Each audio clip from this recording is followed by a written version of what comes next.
Man, McAvoy really kills it in this movie. I'm Jack Fitzpatrick and this is my review of Split.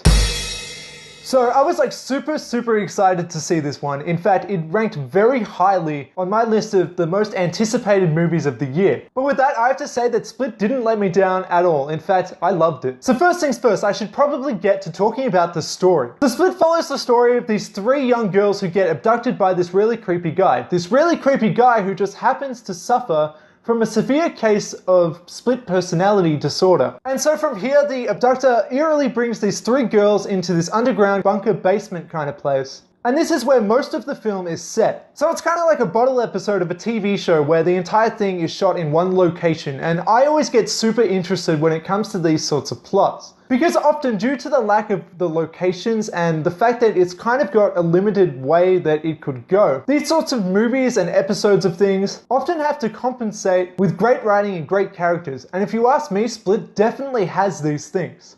But if I really had to talk about what it feels like and the kind of vibes that it gives, it feels very much like 10 Cloverfield Lane and Don't Breathe, things like that. And like those movies, I just really have to say that this movie is really imaginative. The creativity behind it all really makes for an original story, and even though it does kind of give those vibes of those other movies that I just mentioned, this very much feels like something that you haven't really seen before. And I think that this is primarily due to the villain. The villain is super intimidating. And it's not because he's really strong, it's not because he's gonna kill everyone. Well, he is going to kill everyone. But mainly it's because of his unpredictability. You don't know what he's going to do next, and he could snap at any moment. And it's things like this that can really bring this sheer intensity to it all. There's this one part early in the film where he points to one of the girls and says, "I choose you," which is really unsettling to me. I don't know if it affected everybody else as much as it did me, but that moment just really got to me. I'm like, what did he choose her for? Oh my god, what's going to happen? There's that moment where your heart kind of sinks before anything even happens.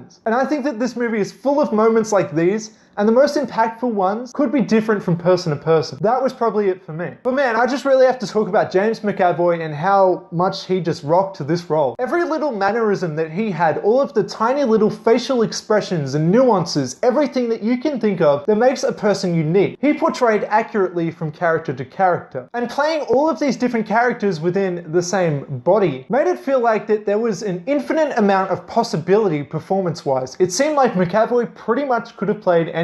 And in a way, he kind of did. You know, he played characters from like a little boy to a woman and everything in between. And he played them all so convincingly that I even bought into them. I started feeling sympathetic towards some of them, hatred for others. And it really did feel like these were different characters. You could tell who each of them were, and you began to learn who was who. You know, one character might use this particular word a lot, or one character might react in a certain way to certain situations. They all had vastly different personalities, and I found this super interesting because it really brought the question as to whether this character was evil or not. And it's morally complex characters like this which really interest me. Speaking of the characters and the things that I like though, I really have to talk about the fact that the protagonist is smart. And this seems like it's kind of a trend lately. We saw it in the movies that I mentioned earlier. We also saw it in a couple of other movies from last year like The Shallows and probably a couple of other things that I can't think of right now. But it's this thing where the characters act realistically. You know, they're not going towards the creepy sounds, they're not falling over a stick on the ground or whatever other cliche I can come up with. No, they're all competent, but to an extent, it's realistic. They do make mistakes, and in Split, she certainly does make a fair share of mistakes. But I think what really sold it is that this character made decisions that I think I might have made. But maybe that's kind of arrogant of me to say because she was pretty smart. So something else that I really have to talk about is the beginning of this movie. I'm not going to spoil it, but I will say that it just gets right into it. There's no screwing around. It doesn't go on for half an hour showing us who each character is and trying to ease us into it. No. It just gets right into it. They get abducted within the first minute or so. And I love this. It made for some really tight pacing throughout the entire thing. It felt like not a minute was wasted. And in a way, it kind of surprises you because you're not expecting that. In a lot of movies like this, there is kind of at least a 10-minute kind of intro before anything like that happens. It came off as a real surprise that it got into everything that quickly. I think that this could have gone for like half an hour longer, and in some movies it might have, and I think it would have been a mistake. So it's time to talk about the big thing when it comes to this movie, the director behind it. Because Shyamalan is a very divisive director. Some people just simply don't trust him. Look, I haven't actually seen The Last Airbender, and yeah, The Happening isn't that great. But I think that we should have more faith in this guy because this is the second one in 2 years which blew me away. Though speaking of Shyamalan, I really have to talk about some of the choices made in this movie and the fact that they came off as kind of arrogant. Especially the fact that he put himself in his own movie, because of course he did, right?